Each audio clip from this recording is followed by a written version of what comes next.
আজকে আপনাদের জন্য ধামাকা একটা ভিডিও নিয়ে এসেছি। বউ দেখাবো, খাবার দাবার দেখাবো, সব কিছু দেখাবো এই ব্লগে। তো সবাই এই ব্লগটা দেখবেন এবং কমেন্ট করে জানাবেন। হ্যালো ফ্রেন্ডস, আসসালামু আলাইকুম। আমি তমা ভ্যারাইটিস ব্লগার নতুন একটি ব্লগ নিয়ে চলে এসেছি আপনাদের কাছে। সবাইকে দেখার আমন্ত্রণ রইল।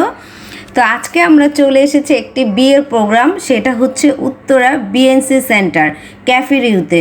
এখানেই বিয়ের প্রোগ্রাম হচ্ছে। তারপর হচ্ছে আমার 22টার বিয়ে। তো বিয়ের সব কিছু আপনাদেরকে দেখাবো, আমাদের সাথেই থাকতে হবে। এই যে দেখেন, আজকে আমি প্রথমেই শুরু করছি খাবার দাবার দিয়ে, তারপর শুরু করব বউয়ের ভিডিও দিয়ে। তো এই যে দেখেন, ক্যাফেরিউতে চলে এসেছি, বুফে। তো এখানে হচ্ছে বিভিন্ন খাবার আছে, অনেক আইটেম আছে। এখানে আপনারা বার্থডে পার্টি, বিয়ে পার্টি অথবা কাবিন করায়, এই যে আমাদের এই যে বিয়ের প্রোগ্রাম ছিল, তো কাবিন করাবে। সবচেয়ে ইন্টারেস্ট বিষয় হচ্ছে যে বিয়েটা হঠাৎ করে হয়ে গেল। আমার বাইস্তা কানাডা থেকে চলে এসেছে। তো বিয়ের জন্য অনেক আগে থেকেই মেয়ে দেখতেছে, তো মেয়ে পছন্দ হচ্ছিল না, তাই ভাবছে চলে যাবে। আর এমন সময় যেদিন যাবে সেই দিনই একটা মেয়ে দেখেছিল 2 দিন আগে, আর ছেলে যেই দিন ফ্লাইট ছিল জাস্ট সকালবেলা মেয়ে পক্ষ এসে দেখে পছন্দ করে আংটি পরিয়ে এখন বলতেছে যে ফ্লাইটের ডেটটা বাড়িয়ে দিতে, মানে ক্যান্সেল করে ডেট চেঞ্জ করে দিতে। তারপর এই মাসে আমরা সেই ডেটটা চেঞ্জ করে তারপর ওইটা আমরা অক্টোবরে নিয়ে এসেছি। আর বিয়েটা 1 সপ্তাহের মধ্যেই দেখে, মানে একদিনের মাথায় দেখে পছন্দ করে ডেট ফিক্সড হয়ে গেছে। তারপর 1 সপ্তাহের মধ্যে কেনাকাটা সব কিছু, কীভাবে বিয়ে, কি একটা বিয়ের তো অনেক কিছু থাকে। আর যেহেতু এটা মেন মানে বড় প্রোগ্রাম হচ্ছে না, শুধু কাবিন করিয়ে রাখবে, তাই আমরা এই প্রোগ্রামটা করতেছি। এই যে তারপর কি অল্প অল্প আত্মীয় স্বজন বলেছি। তারপর অল্প বলতে যে এরকম যে প্রায় 1000 মানুষের অনুষ্ঠান হয়েছে। তো এখানে আমরা সব আত্মীয় স্বজন সবাই চলে এসেছে। তারপর এখন সবাই খাওয়া দাওয়া করবে। দেখেন প্রত্যেকটা আইটেমই আপনাদেরকে দেখাচ্ছে, অনেক আইটেম ছিল বুফে, খেয়েই শেষ করা যাবে না। যেমন ধরেন এই ফাস্টফুড আইটেম ছিল, তারপর হচ্ছে সন্ধ্যা 6টা থেকে রাত 10টা পর্যন্ত এই খাবারের টাইম ছিল।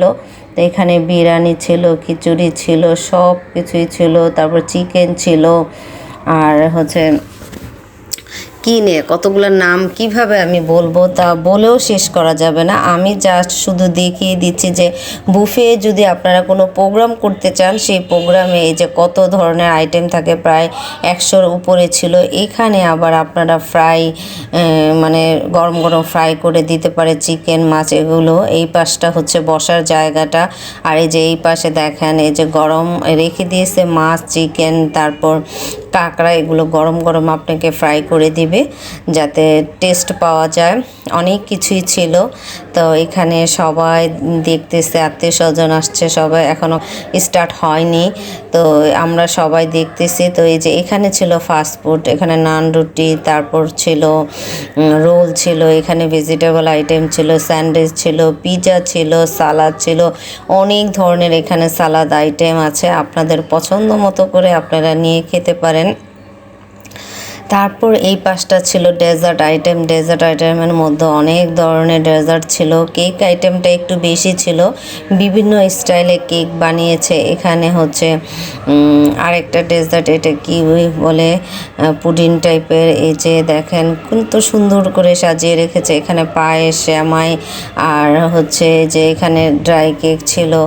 তারপর হচ্ছে এখানে জেলি ছিল, জেলির পুডিং ছিল, অনেক ধরনের খাবার। কয়টা দেখাবো আপনাদেরকে, দেখে শেষ করা যাবে না। এই যে দেখতে থাকেন। তারপর এগুলো দেখে টেকে আমার মেয়ে খাওয়ার ওইখানের মাইক দিয়ে অ্যালেন্স করে বলে দেয় খাওয়ার টাইম শুরু হয়ে গেছে 6টা থেকে 10টা পর্যন্ত। সবাই সবার মতো প্লেটে নিয়ে নিয়ে খাচ্ছে পছন্দ মতো। আমার বড় মেয়েও নিচ্ছে।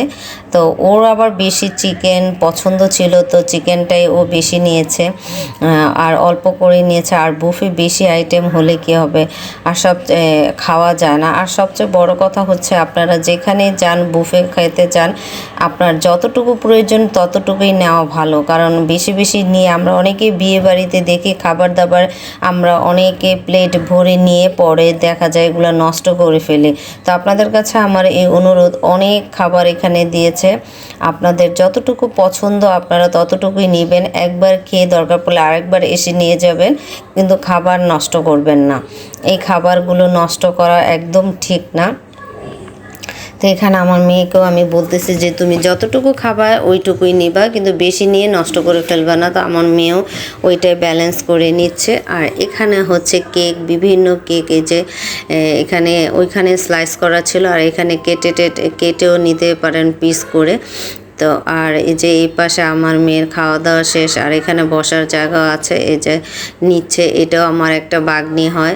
আর এই যে আমার মেয়ে পেস্ট্রি কেক অনেক পছন্দ করে, তো পেস্ট্রি কেক নিয়ে নিতেছে। ও কেক খুবই ভালোবাসে, তো অনেকগুলোই কেক নিয়েছে বিভিন্ন টাইপের। তো এখানে বসার সুন্দর প্লেস আছে, অনেক মানুষ একসাথে বসে খেতে পারে। তো বিয়ের প্রোগ্রামের জন্য এই ক্যাফেরিও অনেক ভালো। তো সব আত্মীয় স্বজন চলে আসছে। এটা আমার বড় চাচা, আমার ওইখানে হচ্ছে আমার দুলাভাই হয়, ফুফাতো বোনের হাজব্যান্ড হয়। তারপর এখানে আমার ফুফাতো বোন আছে, আমার বাস্তি আছে, তারপর আমার ভাবি আছে, এই যে আমার ভাবি আছে। তো সবাই চলে আসছে। এখানে সুন্দর একটা স্টেজ সাজিয়েছে, স্টেজটা খুবই সুন্দর হয়েছে, অনেক সুন্দর করে সাজিয়েছে। তারপরে এই যে সবার মানে সারপ্রাইজ হচ্ছে এই যে আমার বাইস্তা বউ। আমার বাইস্তা বউকে কেমন লাগছে আপনারা কমেন্ট করে জানাবেন। আমার বাইস্তাকেও কেমন লাগছে, মাশাল্লাহ দুজনের জুটি এত সুন্দর হয়েছে। এটা হচ্ছে আমার ভাবি, ওদের যেন দোয়া করবেন, ওদের দাম্পত্য জীবন যেন অনেক সুন্দর এবং সুখের হয়, এই দোয়াটাই সবাই করবেন এবং মাশাল্লাহ লিখে কমেন্ট করবেন। মানে বলে না আল্লাহ তাআলা যে কার ভাগ্যে কি লিখে রেখেছে এটা একমাত্র আল্লাহ তাআলাই জানে। হঠাৎ করেই বিয়েটা হয়ে গেল, মানে ভাবার কথাই না। সে চলে যাবে কানাডাতে, এমন সময় আমরাই মেয়েটাকে পছন্দ করে ফেলছি। তো বিয়ের প্রোগ্রাম হচ্ছে, সবাই খুবই আনন্দ। আমাদের বাইস্তা বউ খুবই সুন্দর মাশাল্লাহ। ওদের সুখের জীবন যেন সারা জীবন সুখেরই হয়, আমরা এই দোয়া করি। তো আমার এই ব্লগ কেমন লেগেছে অবশ্যই কমেন্ট করে জানাবেন, ভালো লাগলে সাবস্ক্রাইব করে দিবেন। আর যারা আমার চ্যানেলটাকে সাবস্ক্রাইব করেছেন তাদেরকে অসংখ্য ধন্যবাদ। আর যারা এখনও করেননি প্লিজ আমার চ্যানেলটাকে সাবস্ক্রাইব করে দিবেন। তারপর আমার এখানে মেয়ে একটু ফটোশ্যুট করার জন্য বিভিন্নভাবে সাজিয়ে রেখেছে। তো আমার মেয়েকে সুন্দর লাগছে মাশাল্লাহ, ওকে একটু ছবি টবি তুলে দিচ্ছি, ভিডিও করে নিচ্ছি। তো এই তো আজকের ব্লগটি এখানেই শেষ করছি। সবাই ভালো থাকবেন, সুস্থ থাকবেন, আমাদের জন্য দোয়া করবেন। আল্লাহ হাফিজ।